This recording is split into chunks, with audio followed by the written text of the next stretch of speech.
एक बार की बात है, रामपुर नाम का एक गांव था। उस गांव में दो सौतेली बहनें रहा करती थी। बड़ी बहन का नाम सरस्वती तथा छोटी बहन का नाम स्नेहा था। सरस्वती पढ़ने लिखने में बहुत तेज थी, लेकिन स्नेहा का पढ़ाई में मन नहीं लगता था। सरस्वती की सौतेली माँ कभी भी दोनों बेटियों में फ़र्क नहीं किया करती थी। वह दोनों को एक समान रूप से प्रेम किया करती थी। यह भी कह सकते हैं कि सरस्वती भी अपनी माँ से बहुत प्रेम करती थी। सौतेली माँ का नाम था बिंदु। वह हमेशा सरस्वती से काफ़ी अच्छे से बर्ताव करती, विनम्रता और अच्छा व्यवहार करती थी। इसी वजह से देखकर स्नेहा चिढ़ती रहती, क्योंकि स्नेहा ना ही पढ़ने में तेज थी और ना ही कुछ और में। सरस्वती पढ़ाई के साथ सिलाई भी किया करती थी। उनकी घर की स्थिति ठीक नहीं थी, इसी वजह से सिलाई करके थोड़े से पैसे कमा लिया करती थी। सरस्वती तो पढ़ाई के साथ साथ काम किया करती, लेकिन स्नेहा ना ही पढ़ाई करती और अपने दोस्तों के साथ दिन भर घूमती रहती।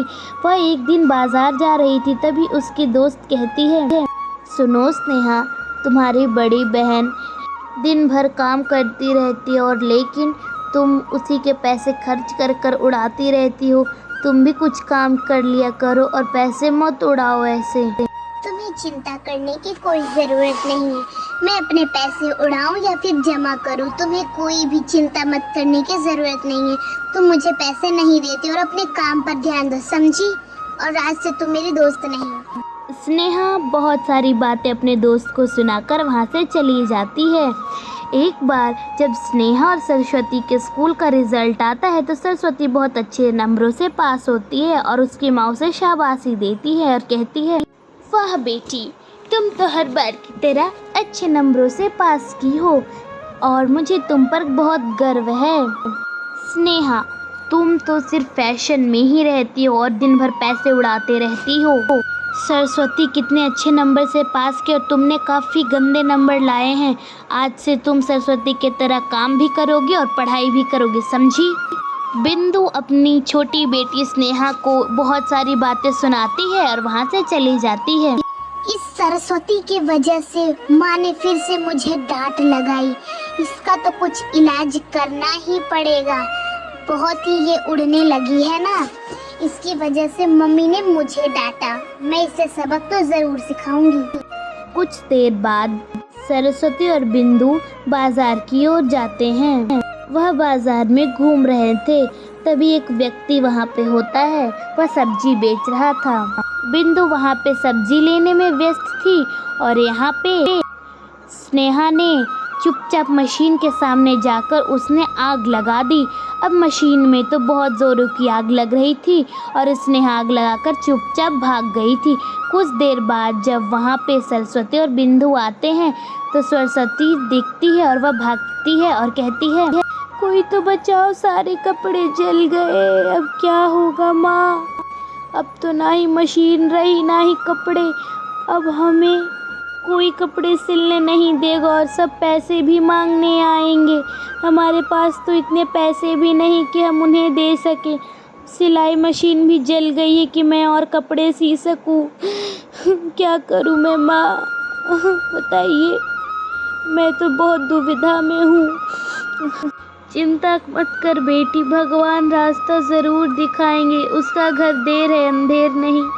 बिंदु और सरस्वती चिंता से बैठी होती हैं, तभी मोहल्ले की दो औरतें आती हैं और कहती हैं, सुनो बिंदु, मैंने सुना है कि तुम्हारी सिलाई मशीन जल गई है और सारे कपड़े भी जल गए।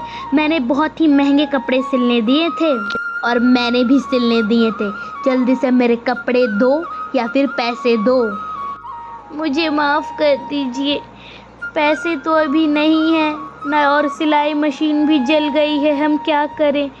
आपका पैसे हम कुछ दिनों में लौटा देंगे, हमें कुछ दिनों का समय दीजिए। ठीक है, हम लोग तुम्हें सिर्फ एक हफ्ते की मोहलत देते हैं। एक हफ्ते में हमें हमारे कपड़े या फिर हमारे पैसे चाहिए, उससे ज़्यादा नहीं मिलेंगे, वरना तुम्हारे साथ अच्छा नहीं होगा, समझी? मोहल्ले की औरतें इतनी बातें कहकर वहाँ से चली जाती हैं। तभी कुछ देर बाद वहाँ पे स्नेहा आती है। तभी उसकी माँ पूछती है, स्नेहा तुम कहाँ थी? घर में इतना बड़ा कांड हो गया, घर में आग लग गई, मशीन जल गए, कपड़े जल गए, तुम कहाँ थी और क्या कर रही थी? वो माँ अपने काम करने को बोल रहा था ना, तो इसलिए मैं गई थी कुएं पर पानी लाने के लिए, इसी वजह से। और मुझे बाहर वालों से पता चला कि घर में आग लग गई थी, पता नहीं कैसे। माँ अब तो जो होनी थी हो गई, अब हम क्या करें? अब उन मोहल्ले की औरतों के पैसे हम कैसे लौटाएंगे माँ?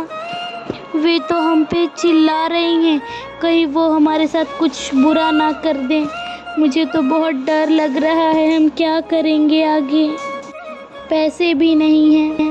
सरस्वती तुम चिंता मत करो, तुम कुछ ही देर में काम की तलाश के लिए जाना और तुम्हें कोई ना कोई काम तो ज़रूर मिल जाएगा। तुम अच्छी लिखती पढ़ती भी हो, इसलिए तुम काम खोजने जाना।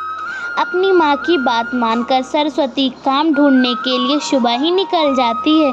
वह सुबह से चल चल के थक जाती है। सुबह से शाम होने को हो जाती है, लेकिन बेचारी सरस्वती को कोई भी काम हाथ में नहीं होती है। सरस्वती निराश होकर जाने लगती है। वह अचानक से एक आम के बाग में पहुंचती है, जहाँ पे एक कुटिया होती है। वह फले हुए आम के पेड़ के पास जाती है और कहती है, अरे वाह, इस आम के पेड़ में तो बहुत आम लगे हैं।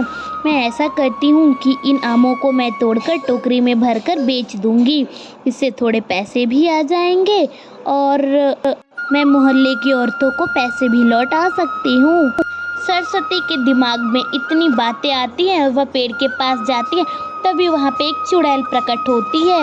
वह चुड़ैल को देखकर डर जाती है और तभी चुड़ैल कहती है, तुम्हारी हिम्मत कैसे हुई मेरे आम को छूने की?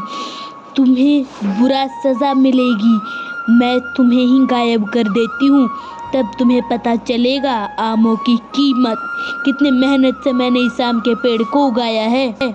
मुझे माफ़ कर दीजिए, मुझे पता नहीं था कि ये आम का पेड़ आपका है। मुझे पता होता तो मैं इस आम के पेड़ के पास तो आती भी नहीं। मेरी घर की परिस्थिति बहुत बुरी है, इसलिए मैं सुबह से काम की तलाश में घूम रही। मुझे कोई भी काम नहीं मिला। मैं सिलाई करती थी, मेरी सिलाई मशीन के साथ कपड़े भी जल गए। मैं क्या करूं? इसी वजह से मैंने सोचा कि ये फल मैं तोड़कर बाजार में बेच दूंगी। ओह बेचारी, मुझे बहुत दुखी हुई तुम्हारी ये सारी बातें सुनकर। मेरे पास एक उपाय है, तुम मेरे साथ एक जगह पर चलो, तुम मुझ पे विश्वास कर सकती हो। चुड़ैल एक मंत्र कहती है, ओम भट्ट स्वाहा। तभी वे दोनों उड़ने लगते हैं और चुड़ैल उड़कर अपने बगीचे में पहुंचती है, जहां पे एक जादुई लहंगे का पेड़ होता है। सरस्वती और चुड़ैल वहां पे पहुंचते हैं। तभी चुड़ैल कहती है, सुनो सरस्वती, ये लहंगे का पेड़ मैं आज से तुम्हें दे रही हूँ। इस लहंगे के पेड़ को तुम जब भी एक लहंगा उतारोगी तो इसमें दोबारा लहंगे उग जाएंगे और तुम इससे अपने उधार भी चुका सकती हो और थोड़े पैसे भी कमा सकती हो। तो ये लहंगे का पेड़ आज से तुम्हारा हुआ और मैं आशा करती हूँ कि इससे तुम्हारी दुख तकलीफ दूर हो जाएंगी। धन्यवाद आपका, आपने मेरी मदद की। चुड़ैल वो जादुई लहंगे का पेड़ देकर वहाँ से उड़ जाती है।